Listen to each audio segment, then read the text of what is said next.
my channel. If you're new here, what up? My name is Melissa and we talk about all things plants. Today we are sitting in my temporary greenhouse. Yes, you heard that right, temporary greenhouse. And you read that right because you read the title, temporary greenhouse. I have a temporary greenhouse. I have a greenhouse. What? Hello? That my wonderful husband created for me.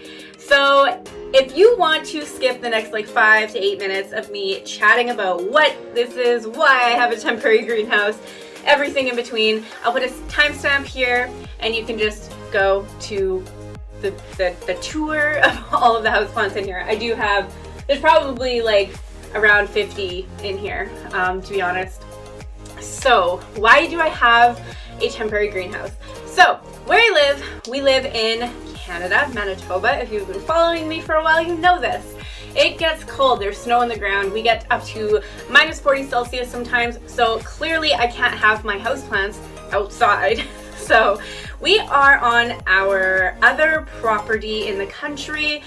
We have a few acres out here, a house, and a bunch of older sheds. It's a property that has been passed down kind of in a way, but we own it now. So with that being said, we are actually, I'm pretty sure, I hope I'm not getting this wrong, we are in an old chicken coop. And if you have been following me for a while, you know that my studio, where I do film a lot of my videos, is also a chicken coop. And he turned that into a YouTube studio. Like, how many husbands out there are like turning old chicken coops / sheds into greenhouses and YouTube studios? Like, I have the greatest husband ever and I love him very much. So because I'm obsessed with plants, we needed an extra spot to put plants. No, did we need an extra spot to put plants? I could sell, I could get rid, I could figure out something else, but we just didn't want to clog up both houses because we also have the house in the city and most of my plants are there. So I started bringing a few more out here now that I have this room. And yeah, I'm obsessed with this room. Like, every time we come out here, I want to just sit in here because it's nice and warm. We have some heater situation going on. With it being cold and colder temperatures in the winter, we do have to obviously heat this room. So David did a lot of research on what types of heaters that are safe and not going to like blow our electricity bill. So that is that. As for other things in here, it's obviously pink. Like, hello. I think he tried to do purple, but settled on pink. I'm not mad about it. Love it. We have this shelf behind me is like a 3-tiered like shelf, and I'm pretty sure this was just like sitting behind the shed outside. And then what you guys are sitting on is like a bench, and he has painted literally everything from the walls, the doors, to the concrete flooring pink.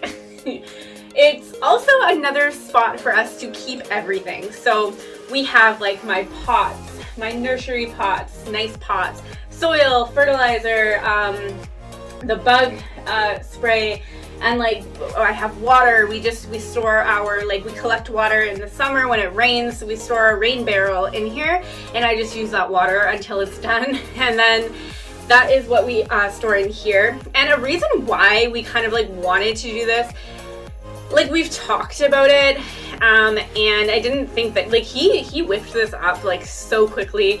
This is the first time you guys are like officially seeing it, but I'm pretty sure he finished this like just at the end of summer. So we've had it for a couple months, I'd say. So, or maybe even just a month. So is when I like finally finish putting the plants that I do want in here. I do have a few more Hoyas that I want to throw in here, but I just keep forgetting to bring it. I just keep forgetting to bring them out here. Coffee. We need that coffee. We do have a grow bulb up there. We do have another light. I don't think it's a grow light. It's just an extra light situation. And then he bought these like really funky strip lights. It's actually an app that I can have on my phone and I can control them, different colors. It's really great. Fun. You can like sync up music and have like a rave in here.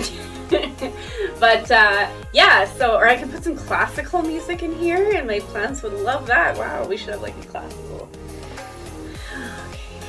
Okay. We envision to have a very large greenhouse on the property one day, very tall ceilings that we can put huge banana trees, ficus and palm trees in for the winter and have all of the plants, a little table for us to hang out at and have coffee and wine on, and just somewhere that we can enjoy and kind of escape from our winters and still enjoy our plants somewhat being outside. The thought and everything that went into this temporary greenhouse for us, it is amazing. It was affordable and sustainable. He used a lot of things that we had left over. So other than like the heaters, I don't really, and like the grow bulb, I don't really think we went to an extra mile to spend a lot of money on doing this because everything was already on the property here. So we had that's a plus for us right away. And the last thing we'll talk about is the lighting. So you guys are facing, well, I'm facing you guys. So I'm facing south. So we have a very large window here and right beside it, south facing.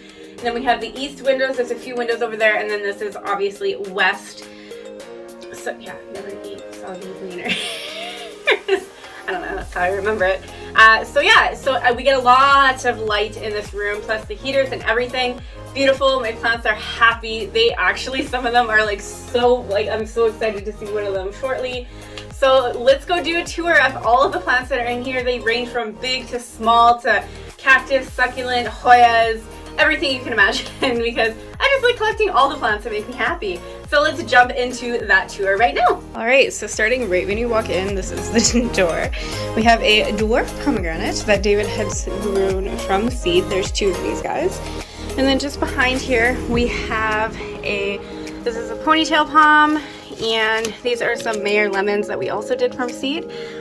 Down here, I have a pretty sad variegated Maranta, but yeah, I thought bringing it in here would make it happy, but it's not dead yet, so there's still hope.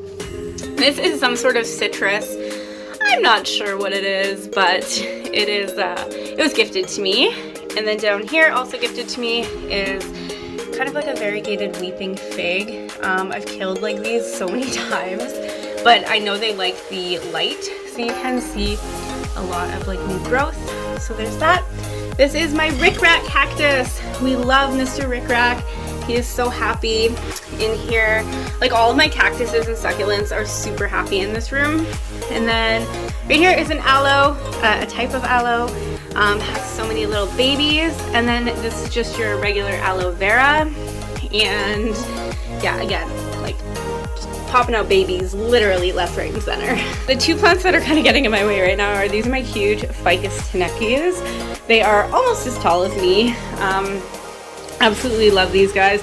They struggle a lot in the winter, but I'm really hoping that they bounce back in the, yeah, see, this has scale. And I tell because you can see it kind of looks sappy. We're not going to talk about that right now, but I am going to have to really play with it and treat it, but that's what happened last time. But I hope they stay bushy. That is what I really want. And then just behind it, back on this shelf, we have just a regular like green, it's just a spider plant doing its thing.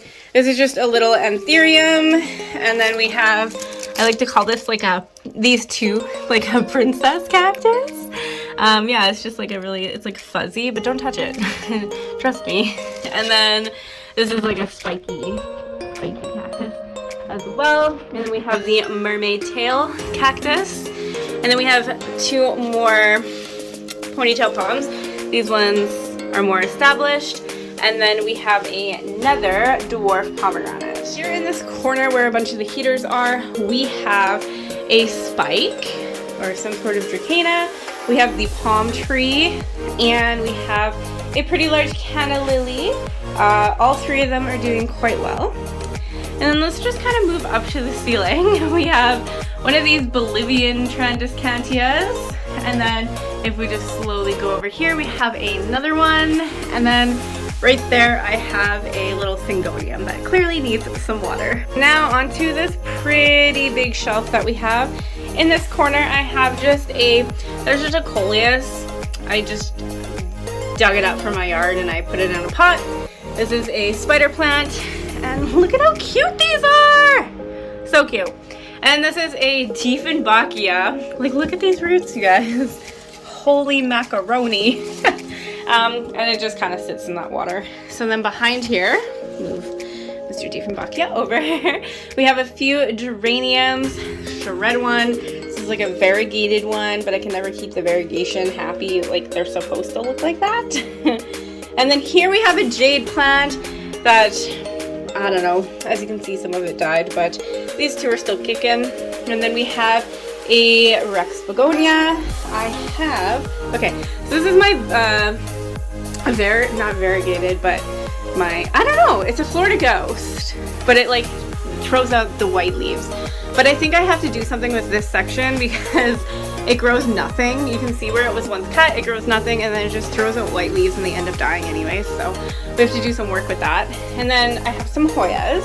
So here we just have a Hoya pubicalis splash that seems to be growing this. And then we have this guy. This guy's never really done anything, so I hope he does something over the winter. And this is my Hoya Sunrise, which we love, sitting in some leca, and I do believe that it's going to bloom. And this is my Hoya Bella. Doesn't look the happiest, although a lot of my plants in here are like, wow. I believe that's like a sun stress. That's so gorgeous. I like the dark purple in the middle. Ugh. But yeah, this kind of looks thirsty or maybe overwatered. Who knows? And then here, oh, we have a panda bear paw succulent, another spider plant. Here we have a Philodendron Red King, I believe. And then this is just a Hoya carnosa something, and it has like, it's growing here, which is, that's new. And then like, honestly, and this is all new, it had this originally, but none of the leaves were growing, but now as you can see the leaves are starting to grow, so we love that. We have Miss Drama Queen back there, which is a peace lily. And then tucked here we have another Rex Begonia. We like to throw these on like outside in some pots. This is a croton. Usually can't keep them alive. They like water, and like I'm pretty sure all of this is brand new growth, so that's exciting. And then just back there we have a spider nest. Literally, oh, here's Mr. Spider. Okay, he's still there. The only thing I honestly might get rid of him, only because spiders do eat like spider mites and stuff, but it's getting a little excessive and I don't want babies and stuff in here, so we might be saying bye to him. But that is just like an alien finger jade. And then we have back here a, what do you call this? Kind of like a cucumber cactus. And then this is another like fuzzy panda bear paw succulent. This is just a begonia. I love this because I can't keep begonias alive. So this is like an angel wing begonia, and like look at all this brand new growth. Like, obsessed. This is probably my favorite in here. You guys, I believe that this is my Philodendron Gloriosum. I just can't remember. Hopefully by next week it'll be unfurled. But this was just a stump forever, and then I put it in here, and then it grew its leaf. So it's super happy in here, and if this is happy in here, I might bring a lot of my other philodendrons out here because they're just happy as F. Here we have a I should do like a story time on this guy, but this is just a Opuntia cactus, just a paddle cactus. And then back here we have a Euphorbia, I believe. It's one of those tall ones that every grandma and their aunt has. And then we have a variegated Opuntia right here. I believe there's going to be some new petals there. And then right here is a Sticks on Fire, like succulent. Love this guy. He's really big. Like, he's happy. Here we have just some cuttings of Tradescantia zebrina. And then moving on, I guess this Coleus didn't make it. This is just some chicks and hens that we decided to just put in a bowl, just for fun. This is a Coleus that's going to bloom. This is a bird's nest fern. No. Blue star fern. This is what the fronds are supposed to look like gorgeous and big. And I've never had big fronds like this. It's always just been like crappy little ones. And then ever since being in here, like this came out of nowhere. So I'm happy. Same with this one. This one was literally just like this much. Like that's it. But now like it's so big, and like this one came out of nowhere. It's just very happy. This I don't think is gonna make it. But we'll definitely give them some water. This is just some spider plant babies that I'm propagating.